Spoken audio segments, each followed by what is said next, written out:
Il y a, au cœur des évangiles, un moment si vertigineux, si dérangeant, que la tradition chrétienne a cherché à le recouvrir, à l'adoucir, à le normaliser. C'est la fin primitive de l'évangile de Marc.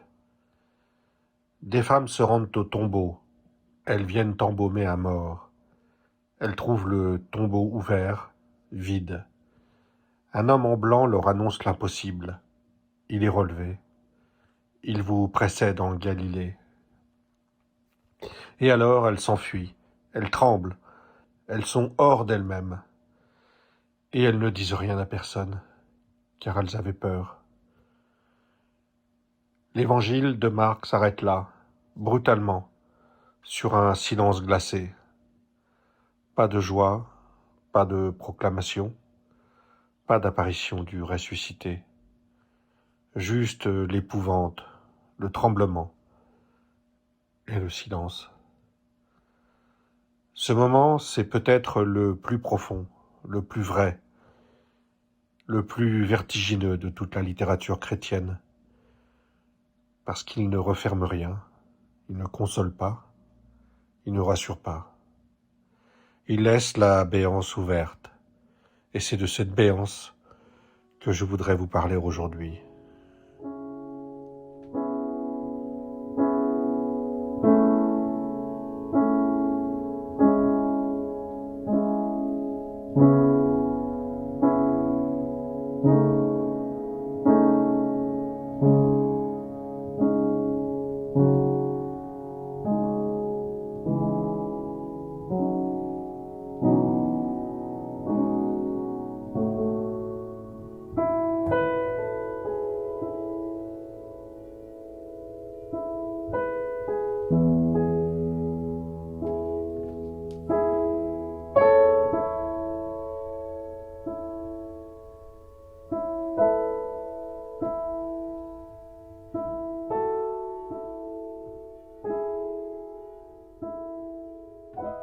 L'évangile de Marc est le premier évangile écrit.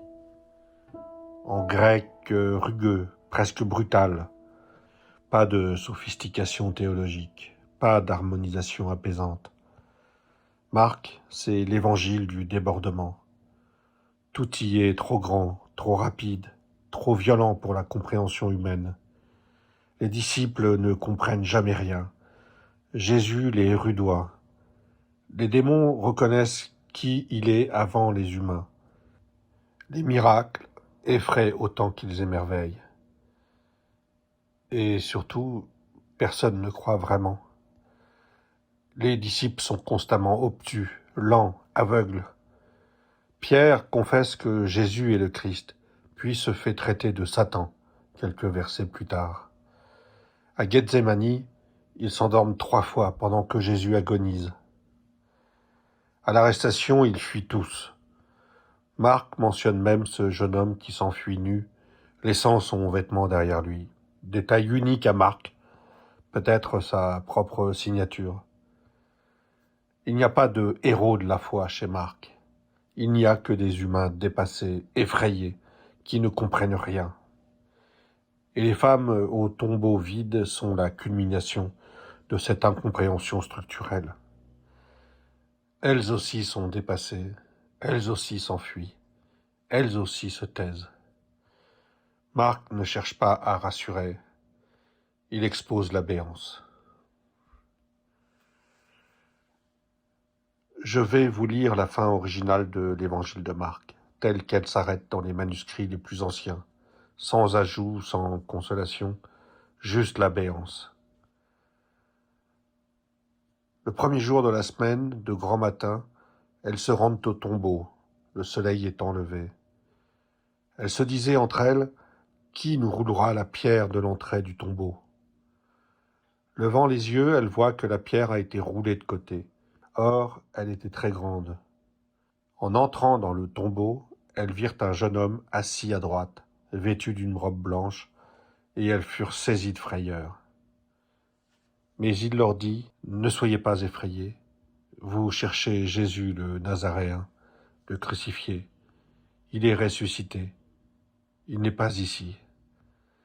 Voici le lieu où on l'avait mis. Mais allez dire à ses disciples et à Pierre qu'il vous précède en Galilée.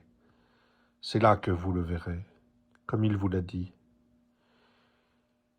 Elles sortirent et s'enfuirent loin du tombeau, car elles étaient toutes tremblantes et hors d'elles-mêmes. Et elles ne dirent rien à personne, car elles avaient peur. L'Évangile s'arrête là. Les manuscrits les plus anciens, le Codex Vaticanus, le Codex Sinaiticus, s'arrêtent là. Ce qu'on appelle la finale longue de Marc a été ajouté plus tard, probablement au IIe siècle, sans doute parce que cette fin était trop abrupte, trop dérangeante. Elle ajoutait des apparitions du ressuscité, une mission apostolique claire, une ascension. Elle normalisait le vertige. Mais la fin primitive, elle, ne referme rien. Elle laisse tout ouvert. Le tombeau est ouvert, la pierre est roulée. Les femmes entrent. Elles voient un jeune homme vêtu de blanc. Et c'est là que tout bascule. L'homme en blanc parle. Il leur annonce l'impossible. C'est cette parole qui les épouvante. Pas le vide du tombeau seul, le vide articulé à l'annonce. Le vide seul, on pourrait l'expliquer. Mais le vide, plus la parole, égale l'impossible pur. 3 impossibilités se télescopent dans cette parole. Première impossibilité, il est relevé. Un mort est relevé. Un crucifié, un cadavre, celui qu'elles viennent embaumer est debout, vivant, parti. C'est un court-circuit du réel, une brèche dans l'ordre ontologique, une impossibilité qui se tient là, dans le langage, et que le langage ne peut pas contenir. La résurrection n'est pas une réparation du monde, c'est un terrorisme de l'espérance. Elle ne vient pas restaurer l'ordre ancien, elle vient le briser pour le refaire. Deuxième impossibilité, il vous précède en Galilée. Les femmes viennent chercher un mort du passé, on leur annonce un vivant du futur. Plus encore, un vivant qui sera déjà parti quand elles arriveront. Troisième impossibilité, allez dire à ses disciples. Elles doivent annoncer l'impossible, transmettre une parole qui fracasse le langage, dire ce qui ne peut pas être dit, et c'est là qu'elles tremblent. Le texte grec dit « ektambeo », saisie d'effroi, stupéfaite. Tromos, tremblement sismique, convulsion. Extasis, sortie de soi, dislocation intérieure. Ce n'est pas une rencontre apaisante. C'est une rencontre avec ce qui excède toute possibilité humaine. Leur corps réagit avant leur esprit. Elles tremblent, elles sortent d'elles-mêmes, elles s'enfuient. Elles ne sont pas face à un déficit de présence, elles sont face à une saturation de présence. Quelque chose de trop lumineux pour être vu, de trop grand pour être saisi, de trop violent pour être nommé. Elles sont éblouies par un excès qui brûle la rétine spirituelle. La résurrection n'est pas invisible parce qu'elle serait absente, elle est invisible parce qu'elle est trop visible. Et la seule réponse possible, c'est l'épouvante et la fuite.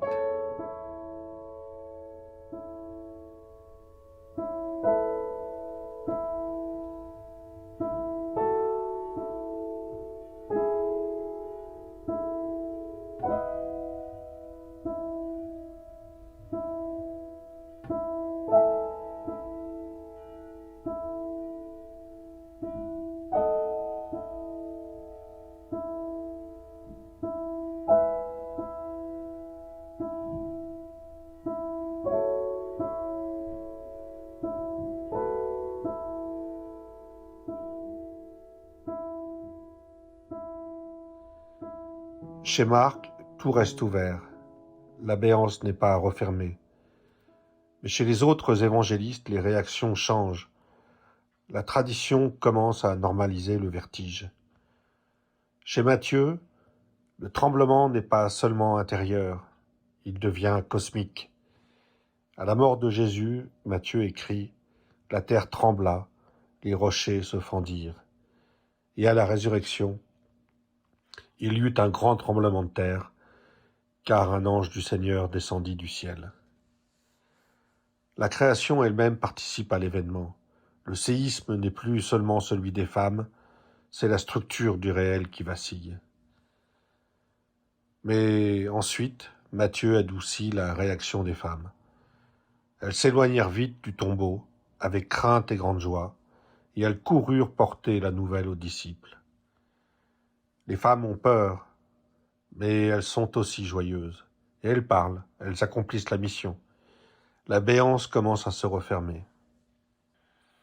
Chez Jean, une autre forme de retrait. Marie-Madeleine pleure devant le tombeau. Elle cherche le corps. Elle prend Jésus pour le jardinier. Puis Jésus dit « Marie ». Elle se retourne « Rabouni, maître chéri ». Et Jésus répond « Noli me tangere ». Marie veut le prendre, le garder, reformer un couple, Adam et Ève dans un nouvel Éden. Mais Jésus refuse d'être saisi, retenu, possédé. Il dit « Je ne suis pas encore monté vers le Père ». Autrement dit, je suis passage, je suis retrait, je suis départ. Laisse-moi partir. Laisse l'ouvert, ouvert. Ici se joue une conversion des sens. L'être humain cherche naturellement à saisir, le mode haptique, la possession pour se rassurer. Le retrait du Christ force l'homme à passer de la main qui saisit à l'œil qui contemple la profondeur. Si le Christ se laisse toucher, comme avec Thomas, c'est une concession. Chez Marc, il n'y a rien à toucher. C'est une kénose de la perception. La foi commence quand on accepte que la main de l'intelligence ne peut rien attraper. Même quand Jésus revient, il revient pour se retirer encore plus radicalement. Il empêche la clôture, il empêche la fermeture, il maintient la béance ouverte. Le tombeau vide n'est pas un problème à résoudre, c'est une ouverture à habiter. Les évangiles se terminent avec le tombeau vide et le retrait de Jésus. Et les actes des apôtres nous montrent ce qui se passe après. Après l'ascension, les apôtres s'enferment dans la chambre haute, porte verrouillée. Ils ont peur, disent-ils, peur des persécutions. Mais peut-être qu'ils ont peur, surtout, du vide laissé par Jésus. Jésus est parti, définitivement. Il est monté au ciel, il les a laissés seuls.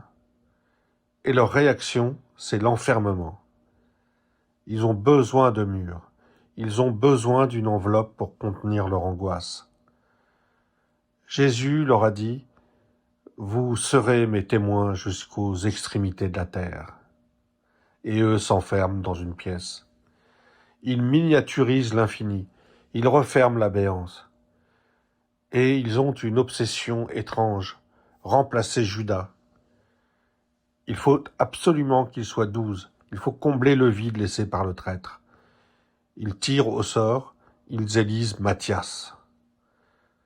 On n'entendra jamais plus parler de ce Matthias.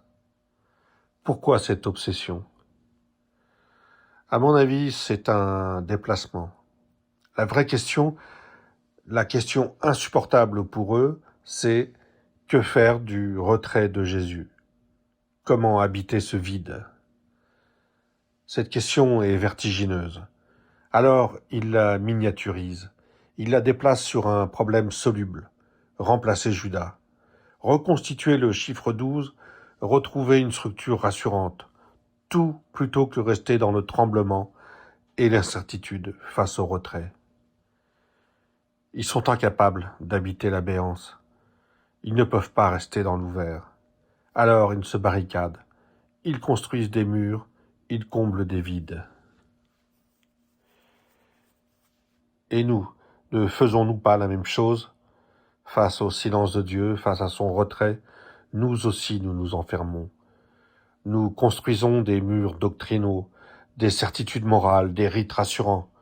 Nous avons nos propres remplacements de Judas, des débats ecclésiaux, des querelles théologiques, des obsessions éthiques. Tout plutôt que d'affronter la question insupportable. Dieu s'est retiré. Il y a un trou. Que faisons-nous de ce trou? Nous refusons, nous aussi, d'habiter la béance.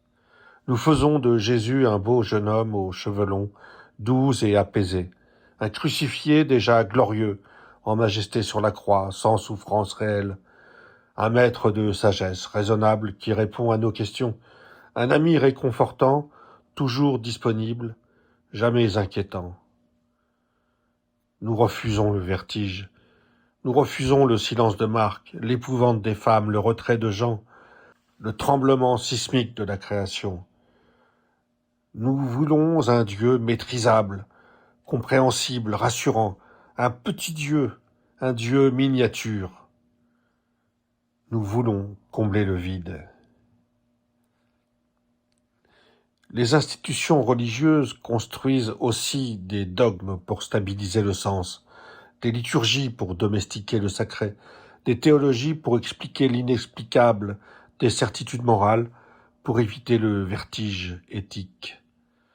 Ce n'est pas là un jugement, c'est même une nécessité anthropologique. L'humain ne peut pas vivre en permanence face à l'abîme, face à l'effroi. Il doit construire des ponts, des mots, des rites, des voiles. Mais il ne faut pas oublier que sous les ponts, sous les voiles, il y a l'abîme. Et que parfois, il faut descendre dans l'abîme.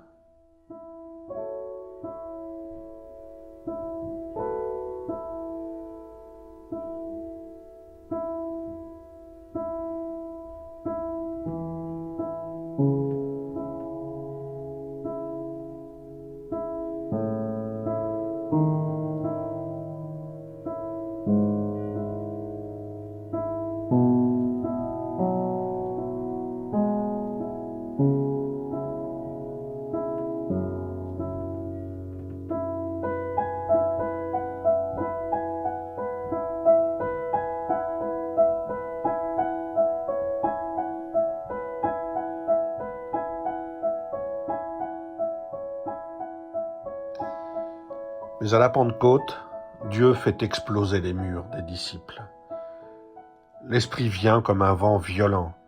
Les langues de feu descendent. Les apôtres sortent dans la rue, hors d'eux-mêmes, parlant des langues qu'ils ne connaissent pas. Dieu ne respecte pas leur enfermement. Il les projette dehors. Il les force à habiter l'ouvert.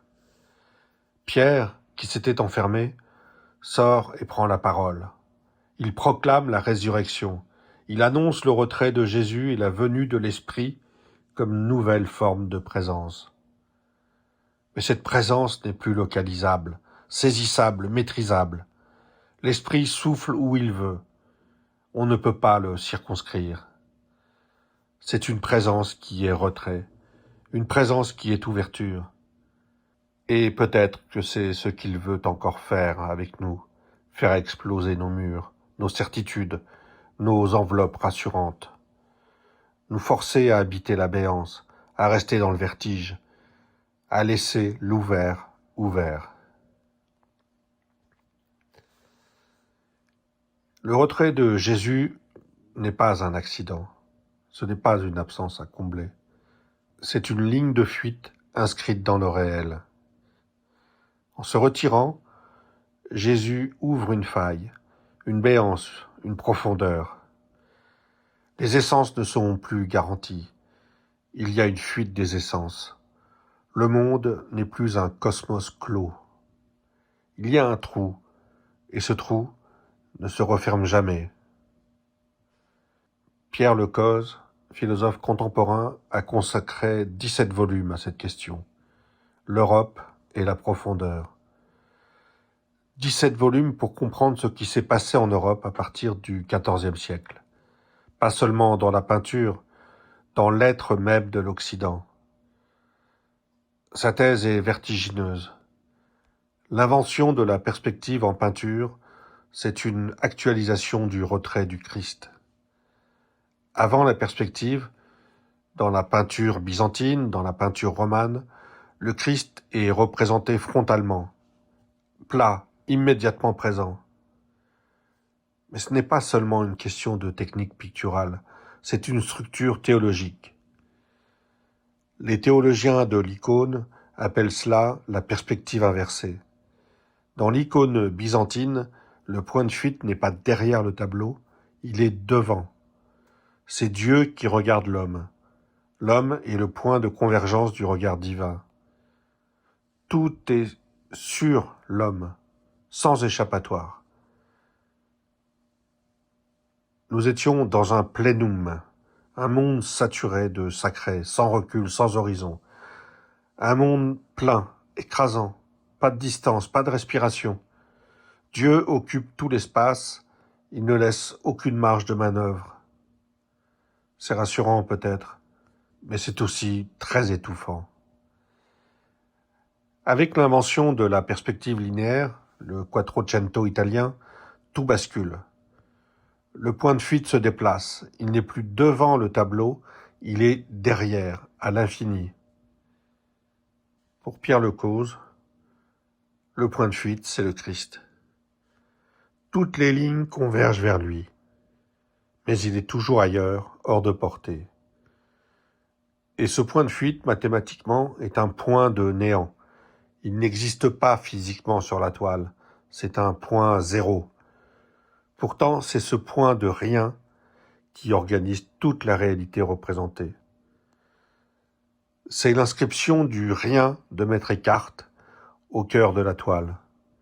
Il n'est rien, mais il crée tout. Il ne se donne pas à voir, mais il rend la vision possible. En se retirant, ascension, tombeau vide, le Christ crée ce que Lecause appelle le spatium. Ce n'est pas la simple extensio, cet espace plat et mesurable de la géométrie, c'est l'intervalle vivant, la béance où l'homme peut enfin respirer. Le spatium, c'est la fente qui s'ouvre dans le plénum. Le tombeau vide est le premier spatium de l'histoire chrétienne. En retirant son corps, le plein, le Christ crée un intervalle, le vide fertile, une décompression de l'être. Car dans un monde plein, le plénum, on ne peut pas bouger, on ne peut pas penser, on ne peut pas devenir. Si je suis collé à l'objet, je ne peux pas l'étudier. Si Dieu est immédiatement présent, totalement présent, écrasant, je ne peux pas être sujet. Le spatium, c'est l'espace de respiration que Dieu nous laisse en se retirant. Et cet intervalle est un cadeau. C'est la distance nécessaire pour que la pensée puisse naître, pour que la science puisse naître, observer le monde à distance, sans être écrasé par le sacré immédiat. Pour que l'éthique puisse naître, respecter l'autre, lui laisser de l'espace, ne pas l'envahir. Le spatium, c'est aussi l'espace du désir. Si le Christ est immédiatement là, je le possède. Le désir s'éteint dans la satisfaction immédiate. S'il se retire comme point de fuite, il crée un spatium, une distance, un appel. Cet intervalle entre moi et le point de fuite est le lieu du désir. C'est exactement ce qui se joue dans l'évangile de Jean, au jardin du tombeau. Marie-Madeleine prend Jésus pour le jardinier. Elle cherche le corps. Elle veut le retrouver, le toucher, le garder. Jésus dit « Marie ». Il la nomme. Entendant son nom, elle se retourne et dit « Rabouni, maître chéri ». Et elle fait le geste de le saisir. Mais Jésus dit « Ne me retiens pas ». Noli me tangere. Ce geste de Marie, c'est la main qui veut abolir la distance. La main est l'organe de la capture. Toucher, c'est s'approprier, c'est réduire l'autre à un objet sous ma juridiction. Marie veut le tenir, le garder pour elle, comme on tient une preuve ou une propriété. C'est le refus du spatium, c'est le retour au plénum. Mais Jésus refuse. Ne me retiens pas. Je ne suis pas encore monté vers le Père.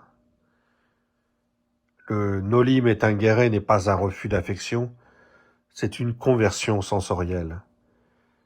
Jésus brise le mode haptique, celui de la saisie et de la capture, pour inaugurer le mode optique de la distance respectueuse.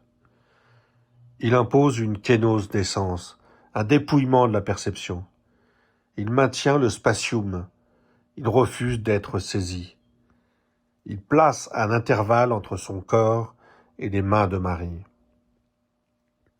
Et cet intervalle, c'est le lieu où la foi cesse d'être une possession pour devenir une hospitalité. Il force Marie à passer de la main qui saisit à l'œil qui contemple, de la possession à la relation, de l'immédiateté à la profondeur. Ce n'est pas une interdiction de l'amour, c'est une promotion de l'amour, passer de l'amour-possession à l'amour-reconnaissance. Le noli me tangere, c'est l'ouverture du spatium dans l'Évangile.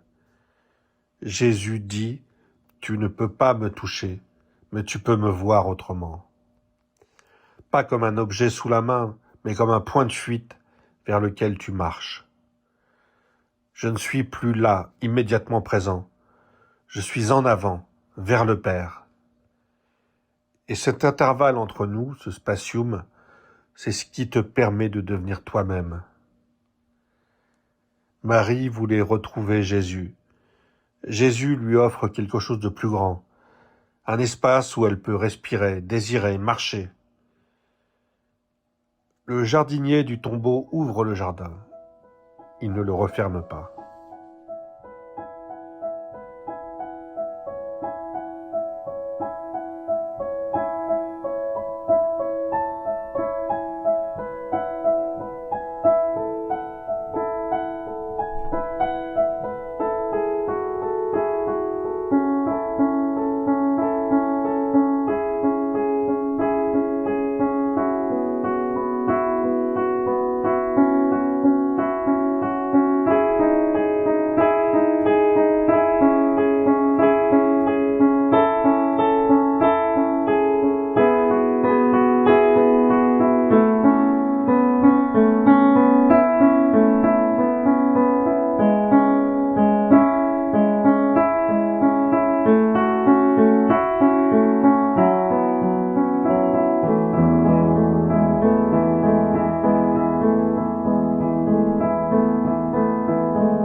Dans l'icône byzantine, le Christ est sur moi, immédiatement présent, comme Marie veut que Jésus soit sous sa main. Dans la perspective linéaire, le Christ est le point de fuite, toujours ailleurs, comme Jésus qui dit « Je monte vers le Père ». Le noli me tangere, c'est le passage de la perspective inversée à la perspective linéaire. C'est la naissance du spatium évangélique. Et ce point de fuite, ce rien mathématique au cœur de la toile, agit comme un trou d'air dans l'être. Sans ce trou, la réalité se referme sur elle-même. Elle devient un bloc de présence compact et asphyxiant.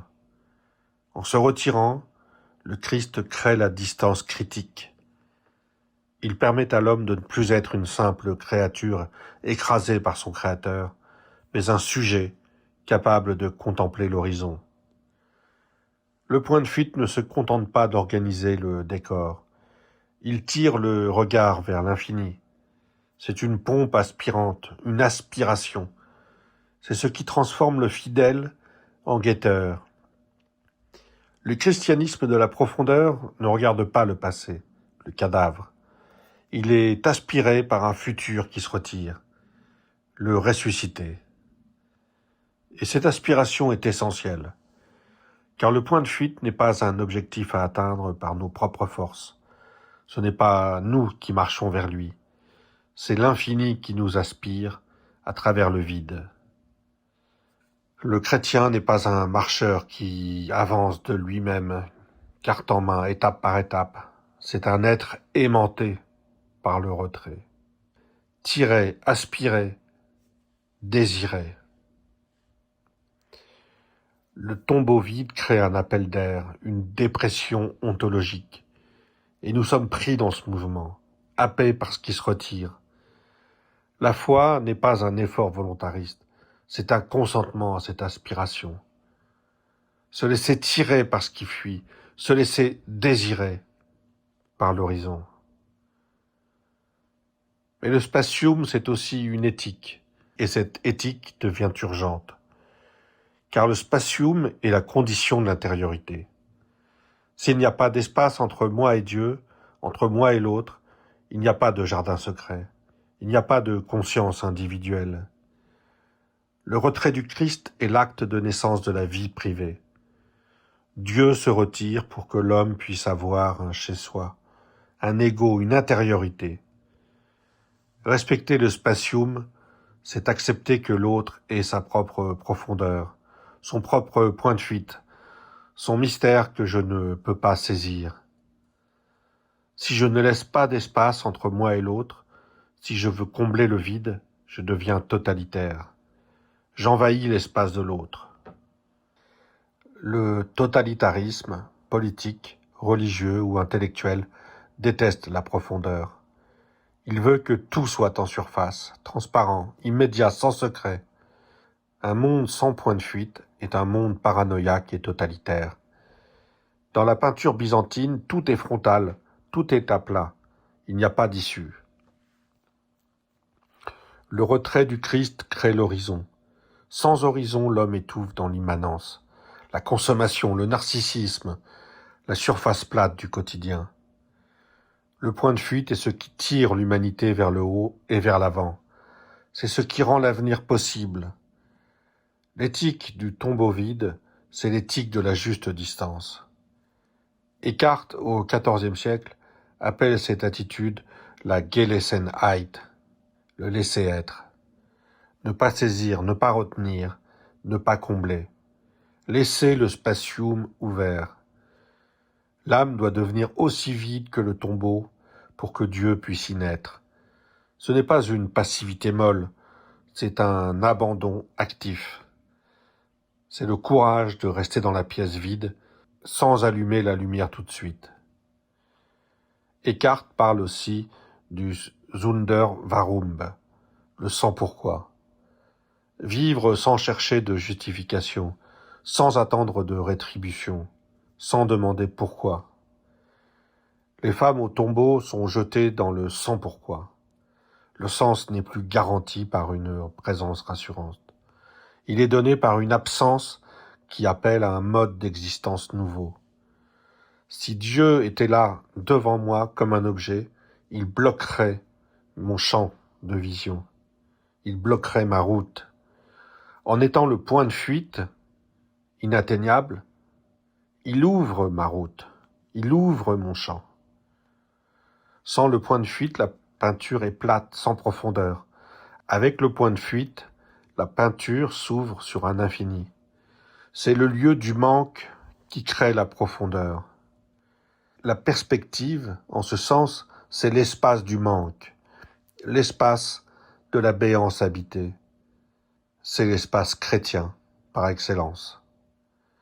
Et c'est cela, la profondeur du christianisme, ce qui ne se referme jamais. Le mystère de la Trinité, le mystère de l'incarnation, le mystère de la résurrection. Ce ne sont pas des problèmes à résoudre, ce sont des béances à habiter. Plus on les pense, plus ils s'approfondissent, plus ils se creusent. Ils ne se referment jamais.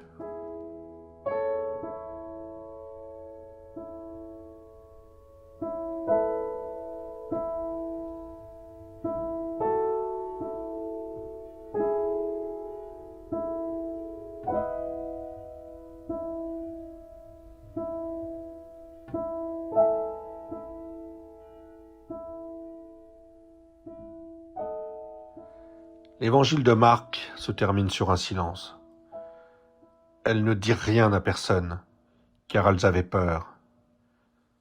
Et cette fin fait écho en moi à la dernière phrase du Tractatus de Wittgenstein. Ce dont on ne peut parler, il faut le taire. Ce n'est pas un aveu d'échec, c'est une éthique. Il y a des choses qui excèdent le langage. Et face à ce qui ne peut pas être dit, la seule attitude juste, c'est le silence. Mais cette éthique du silence traverse toute la tradition mystique chrétienne. Denis l'Aréopagite, au VIe siècle, disait déjà « On ne peut pas dire ce que Dieu est, seulement ce qu'il n'est pas. Toute affirmation sur Dieu doit être niée, dépassée, abandonnée. » Et au bout de cette ascension par la négation, Denis arrive à une formule paradoxale. Dieu est ténèbres. Pas parce qu'il serait obscur, opaque, négatif, mais parce qu'il est trop lumineux. Comme le soleil qu'on ne peut pas regarder en face. Son excès de lumière nous aveugle. Denis l'appelle hyperphotos skotos, ténèbres superlumineuses. Et aussi koteine kai aphonos, obscure et silencieuse. Les femmes au tombeau sont face à cette ténèbre divine. Le tombeau est vide, il n'y a rien à voir. Mais cette absence n'est pas un manque, c'est un excès. Dieu est tellement présent qu'il se retire. Il est tellement lumineux qu'il aveugle. Les femmes tremblent, sortent d'elles-mêmes, s'enfuient. Elles sont face à l'excès de présence qui se manifeste comme retrait. Sur le chemin de Damas, Paul est foudroyé. Il tombe à terre, il ouvre les yeux, et il ne voit rien. Les actes des apôtres disent « Ses yeux étaient ouverts, mais il ne voyait rien ».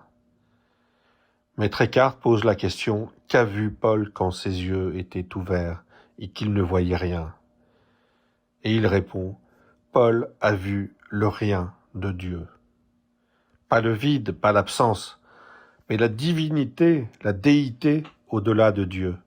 L'un sans distinction, l'absolu qui n'est aucune chose. Paul est aveuglé parce qu'il a vu l'indifférencié. La lumière trop pure qui ne dévoile plus des objets, mais qui clôt le règne de la vision charnelle. Paul n'est pas devenu aveugle à cause d'une obscurité. Ses yeux ont été cuits par une vérité trop directe. On ne voit Dieu qu'à travers le filtre du retrait. On ne le voit qu'à travers le voile. Mais l'aveuglement de Paul, c'est aussi le spatium de la vision. Il reste aveugle 3 jours. 3 jours dans le noir, 3 jours sans voir. 3 jours comme Jésus au tombeau. L'aveuglement de Paul est son tombeau vide personnel. Pour Paul, ne plus voir les choses du monde est la condition pour percevoir la profondeur de l'invisible. Tant qu'il voyait, tant qu'il persécutait les chrétiens avec certitude, avec des yeux ouverts sur le monde, il était aveugle à la profondeur. Maintenant qu'il est aveugle, les yeux fermés au monde, il voit enfin. Le spatium de la vision, c'est l'intervalle créé par la perte de la vue charnelle. C'est dans cet intervalle que Dieu peut se manifester autrement. Les femmes au tombeau vivent le même aveuglement. Elles ne voient rien, mais ce rien est le tout. L'aveuglement n'est pas une punition, c'est la forme suprême de la vision. Voir l'invisible sans le réduire à un objet. Wittgenstein rejoint Denis l'Aréopagite, Marc rejoint Wittgenstein, les femmes rejoignent les mystiques, Paul rejoint les femmes.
Jésus vous précède en Galilée. Pourquoi la Galilée? La Galilée n'est pas un lieu sacré. Ce n'est pas le temple de Jérusalem. Ce n'est pas le tombeau. La Galilée, c'est le lieu du quotidien, le lieu du travail, de la vie ordinaire. C'est là que les disciples étaient pécheurs. C'est là qu'ils ont été appelés. C'est là qu'ils ont vécu avec Jésus, dans la banalité des jours. Le retrait du Christ au tombeau renvoie les disciples à la vie réelle, mais avec une profondeur nouvelle. Le sacré n'est plus dans le temple ou le tombeau, lieu clos, lieu de mort. Il est en avant sur la route du quotidien. Jésus vous précède en Galilée. Il est déjà là-bas, dans votre vie de tous les jours. Pas pour vous rassurer, pas pour tout expliquer, mais pour ouvrir dans chaque geste ordinaire une verticalité, une profondeur, un horizon. La Galilée, c'est le lieu où le sacré n'est plus extraordinaire. Il n'est plus dans les miracles, les apparitions, les visions extatiques. Il est dans la banalité, dans le filet jeté à l'eau, dans le pain rompu, dans le poisson grillé sur la braise. Habiter le retrait, c'est voir que même une table, un verre d'eau, un visage fatigué, possède un point de fuite. Chaque chose ordinaire a une part qui nous échappe, une profondeur qui ne se laisse jamais épuiser. Le visage de l'autre n'est jamais totalement saisi. Il a son propre spatium, son propre mystère. Le pain sur la table n'est jamais seulement du pain. Il a une dimension qui excède sa matérialité. Le travail quotidien n'est jamais seulement du travail. Il a une verticalité, un sens qui se retire sans cesse. Le retrait habité, ce n'est pas fuir le monde. C'est habiter le monde autrement. C'est marcher dans la Galilée de nos vies. Travail, relations, fatigue, joie simple. En sachant qu'il y a un point de fuite.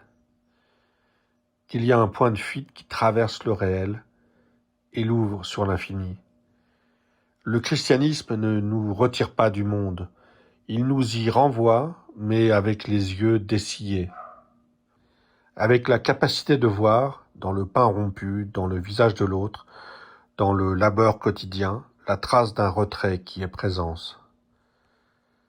La Galilée, c'est l'espace du retrait habité. C'est le lieu où l'on apprend à vivre sans saisir, à aimer sans posséder, à croire sans voir. C'est le lieu où la profondeur n'est plus ailleurs, mais ici, dans la banalité sanctifiée par le retrait.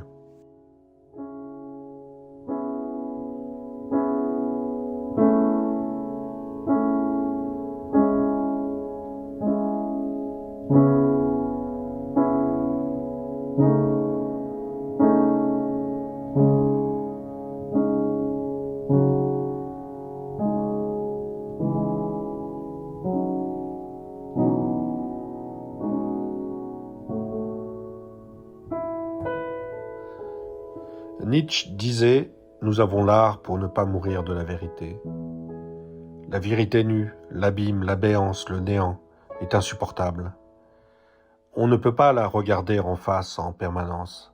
Il faut un voile, pas pour cacher la vérité, mais pour la rendre habitable. Le voile ne bouge pas le trou, il le rend visible sans nous détruire. Une bonne liturgie ne cache pas l'abîme, elle le voile juste assez pour qu'on puisse le regarder sans en mourir. Elle ne bouge pas la béance, elle la rend habitable. Elle ne donne pas des certitudes, elle ouvre un espace de résonance. Elle doit avoir cette qualité diaphane, ni opaque qui cache tout, ni transparente qui montre tout, diaphane, qui laisse entrevoir, qui laisse passer la lumière. À l'abbaye cistercienne de Bricbec, où je me retire très souvent pour des retraites silencieuses, il y a derrière l'autel un Christ primitif suspendu par des fils invisibles. Derrière le Christ, un voile de tulle, et derrière le voile, la flamme d'une bougie. Le Christ est suspendu, comme entre ciel et terre, passage, retrait. Les fils sont invisibles, on ne voit pas ce qui le tient. Le voile ne cache pas complètement, il laisse entrevoir. Et la flamme, derrière le voile, tremblante, fragile, vient vers nous. Il y a quelque chose derrière, quelque chose qui vient vers nous. Mais on ne le voit pas directement, on l'entrevoit à travers le voile. C'est la structure même de la foi, voir sans voir, croire sans saisir, accueillir sans posséder. Le voile ne bouge pas, il laisse passer la lumière. Le Christ ne remplit pas l'espace, il est suspendu en retrait. La flamme ne s'impose pas, elle tremble, vacille, fragile. C'est une liturgie du retrait habité. La liturgie ne doit pas combler la béance, elle doit laisser voir à travers le voile qu'il y a autre chose derrière. Nous sommes appelés à habiter cette profondeur, à rester dans le vertige, à laisser l'ouvert ouvert, non pas pour nous y complaire, mais pour y vivre, pour y respirer, pour y marcher jour après jour inconfortablement. L'aveuglement de Paul n'est pas une punition, c'est une initiation. Une initiation à un monde où l'on ne guide plus sa vie par des certitudes visibles, mais par la résonance d'une absence aimante. Le Christ est le point de fuite qui, en se dérobant, nous donne le monde en héritage. Le tombeau vide crée une verticalité dans chaque instant, une profondeur qui nous permet de ne pas être asphyxiés par le réel. L'existence devient une marche sur les eaux du vide. Mais ce vide n'est pas le néant nihiliste, c'est une vacance fertile. C'est parce qu'il n'est pas là que nous pouvons devenir nous-mêmes. Le courage de la béance, l'existence vécue, non pas sur une surface plane, métro, boulot, consommation, mais dans la profondeur. Le retrait du Christ crée une verticalité dans chaque instant. La profondeur, c'est ce qui nous permet de respirer. Les moments les plus vrais de nos vies sont ceux que nous ne pouvons pas expliquer, mais seulement montrer par notre manière d'être. Le silence de Wittgenstein n'est pas un mutisme de résignation, c'est une présence vibrante. Le silence des femmes après le tombeau vide n'est pas un mutisme de résignation, c'est une présence vibrante. Le tombeau de Marc n'est pas une énigme policière à résoudre, c'est un séisme phénoménologique. Nous ne sommes pas devant un déficit de preuves, mais devant une hémorragie de sens.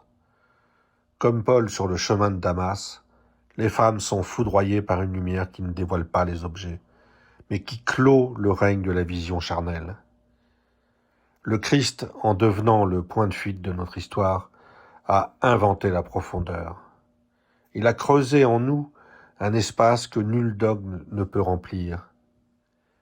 Habiter l'évangile de Marc, c'est refuser de combler ce vide par des mots, pour laisser le silence devenir l'écrin du mystique.